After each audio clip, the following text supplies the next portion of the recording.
Hello guys, అందరూ ఎలా ఉన్నారు గాయ్స్? అందరూ బాగున్నారా? ఈరోజు చిన్న ఫ్లవర్ అయితే వేస్తున్నాను. అంటే ప్రాజెక్టులలో పిల్లలకి ఇస్తారు కదా, ఆ విధంగా అయితే వేస్తున్నాను.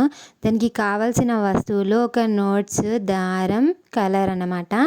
ఆ దారంని ఆ కలర్లో ముంచాలన్నమాట. ఫస్ట్ కలర్లో ముంచిన తర్వాత ఆ నోట్స్లో డిజైన్గా అనేది ఇలా వేయాలి. వేసిన తర్వాత దాన్ని జాగ్రత్తగా అంటే చేతికి అంటుకోకుండా ఒక పుల్ల సహాయంతో అయితే అది పెట్టాను గాయస్. పెట్టిన తర్వాత నోట్స్ అనేది క్లోజ్ చేయాలి. క్లోజ్ చేసి మెల్లిగా దారం పట్టి లాగాలి. లాగుతున్నప్పుడు ఆ ఫ్లవర్ అనేది వస్తుంది గాయస్. ఎలా ఉందో చెప్పండి గాయస్. అలాగే ప్లీజ్ సబ్స్క్రైబ్ చేయండి. నా ఫ్లవర్ ఎలా వచ్చిందో కామెంట్ చేయండి గాయస్. Please subscribe.